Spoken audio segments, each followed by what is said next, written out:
splits. There's some more on the other end. They're pretty small to see. Splits. Yeah. So it's probably going at least a quarter of an inch.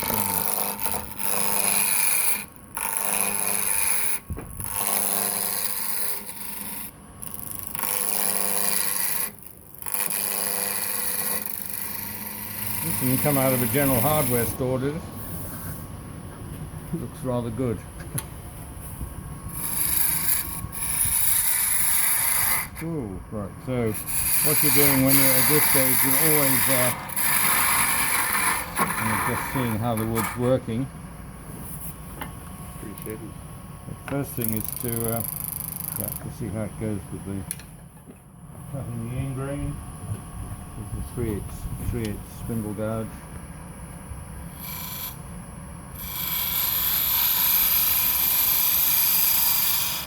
It's pretty. It's coming up nicely, isn't it?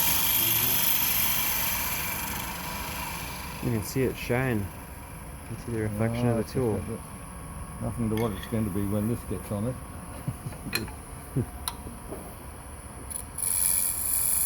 Ooh.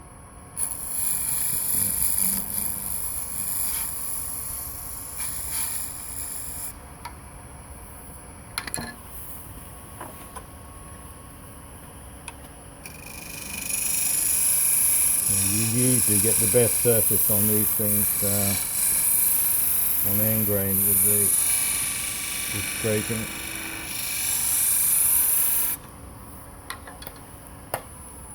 So we want all those splits to have gone.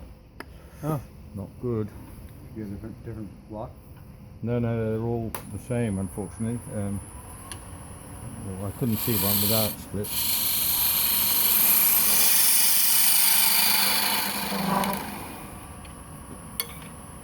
You prepare a lot of wood different. Yeah, but it's all Right, split. yeah, gone. Good. Gone. So, isn't it? Quite a bit of time to put blocks in. Right, so that's undercut slightly, and that'll be. Oh, that's really tricky at the moment. Yes, you did. So it's due. Would you come down and help him? I did the top. I'll put it right back in the chuck for the moment just while I get the other end done. So we've got the same problem at this end, only less so. There's a split there which is quite difficult to see.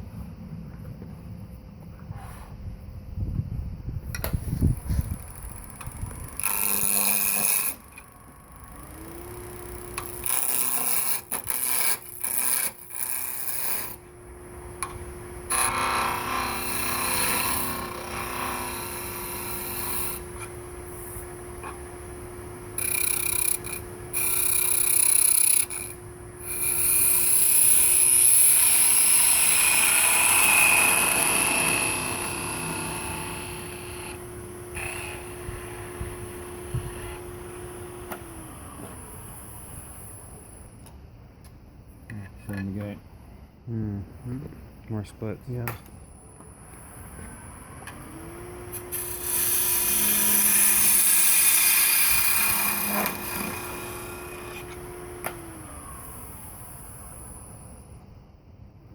Hold my breath.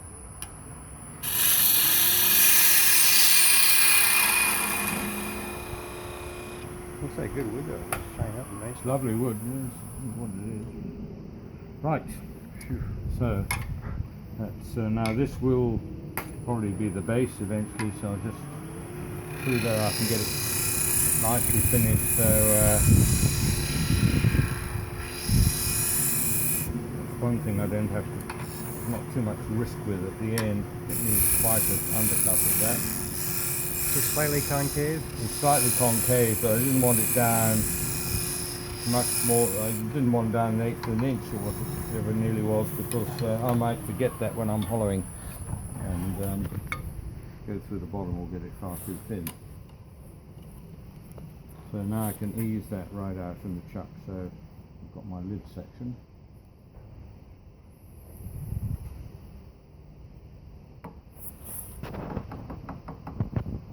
Hit it easy How are you spotting that it's out of round? Well, you can see if I'm looking at a point out here somewhere, I can just see it moving further out. You can just see it undulating, so it's running true now.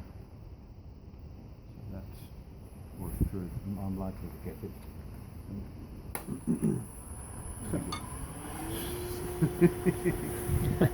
It's pretty good. Practice. So, coughing.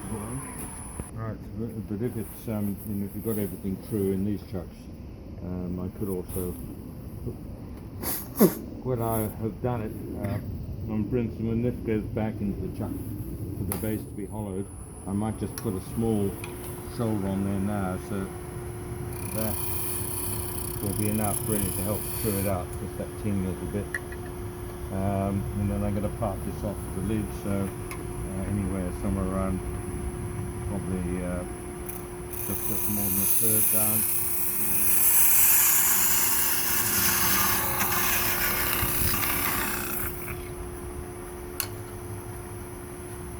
Now, you didn't halves basically? No, it's more about 40-60%. And then the main thing with the box here, if you're going to get the suction fit, you want to have this cylindrical, and that's going to go initially. It's going to go over a tenon, which thinking I suppose in terms that finally you might want one cylinder going over another, but in fact this bit is pretty well straight. It goes straight in, and then that goes. This bit is slightly curved, so that when the and finally when you cut this straight to start with and measure it carefully, and then you can just sand a little bit more in at the back, and that means that this is very slightly narrower than that part, and when it goes over the bulge here, it's tight just there, and then when it's on, it's loose enough that it'll kind of spin around. It's quite a nice fit, so when you take it off, there's a nice little pull of suction there. But for most of the time, before you find fit, this is tapered very slightly, so it's slightly fatter at the back. So when the lid goes onto the base, at this stage when it's being when the lid's being turned on, jammed on the base, it's got to be tight. So that's got to be fatter at the back than at the rim. We'll come to that later. So up on the lid, I'm going to cut this bit first, and I always leave a little shoulder there because I don't want the fitting bit sanded any more than I can help, so they don't get much sanding, whereas up here you might sand quite a bit. If you're going to have any kind of novel finial, you need to have some kind of extra bit of timber here, because the grain here is just running this way, and it's so short. If the lid's up where that is, you've got a little knob up there. Some child or large male generally will just kind of grab it, pull it. You've then got to pull it sideways a bit and it'll just pull out. So we've then got the other thing, so that's getting the cone, which you always have a bit of problems getting rid of. You can keep as decoration here, and the other advantage is people tend to like that, a bit of decoration inside, and they might even pay more for the box. So that's the most important thing. So that's where we're going with that one. And you did the first thing is, and the other bits here is that both these rims are cut back. So that